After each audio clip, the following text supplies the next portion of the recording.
Chapter 5. Direct attack on black men and women. They couldn't stop us with chains, so they tried to break the bond between king and queen. One divide and conquer, the oldest tactic on earth. Every empire knows if you want to destroy a nation, you don't burn its cities, you separate its men from its women. Because once love, trust, and unity collapse, the culture collapses. From plantation days to present day playlists, the attack has been the same. Men reduced to threats or jokes. Women taught to survive without men. Children raised in confusion with screens as parents. This was not random. It was a strategy. To the historic blueprint. Slavery.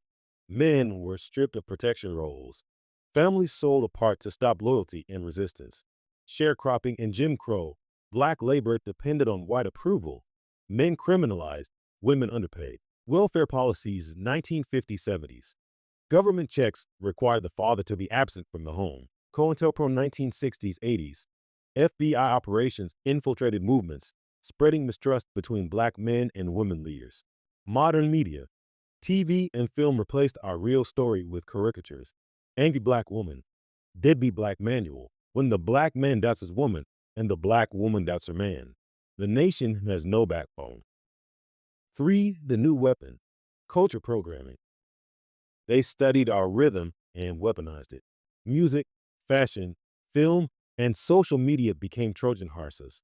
Record labels and corporate control. Vanguard, BlackRock, and major media conglomerates invested into hip-hop music and privately owned prisons in the 90s, and since then they continue to fund songs that glorify chaos but silence tracks and artists who talk about healing, love, or ownership. Streaming algorithms.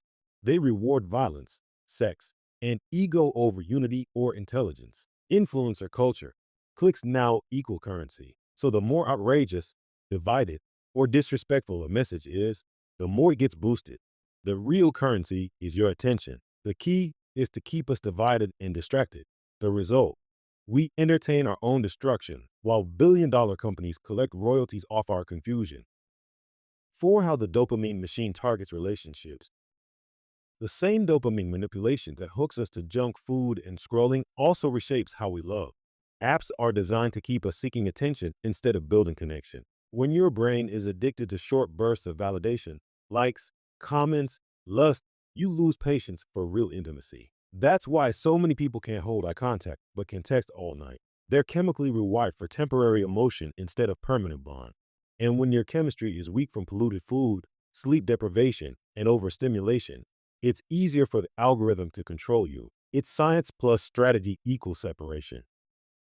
5. The psychological result. Men feel disposable and retaliate with detachment.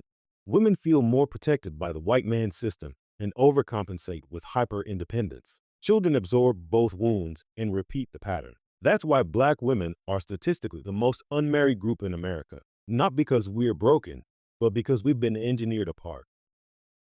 6. Rebuilding the bond. Healing starts with remembering who we are to each other. Man is the pillar, woman the portal. Together they produce people, and people produce power. Practical moves. 1. Media detox as a couple. 30 days of no algorithmic content. Study each other, not celebrity drama. 2. Learn masculine and feminine balance. Masculinity protects, femininity nurtures. Both lead when needed. 3. Build something together. Land, business, garden, song, creation bonds stronger than conversation. 4. Speak life daily, affirm each other out loud. Words recode trauma. 5. Eat together. Shared meals recalibrate chemistry and trust. Unity is not a trend, it's technology. 7. The music filter. From now on, listen consciously. Ask before you play a track.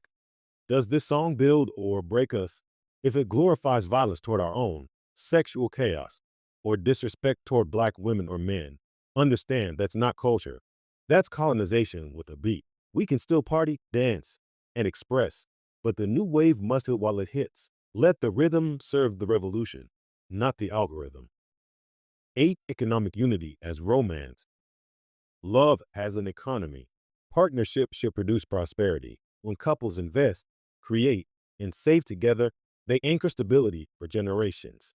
Open joint land funds, businesses, trust, and savings accounts. Learn business together. Build side hustles that complement each other's strengths. Make financial transparency normal again. The strongest love language is legacy. Every bond you repair is one brick back in the foundation. End message. When the king and queen remember they're on the same side, the empire returns. They tried to turn love into war and war into entertainment. We're flipping it back. Protect each other. Respect each other. Build together. That's the revolution they fear the most.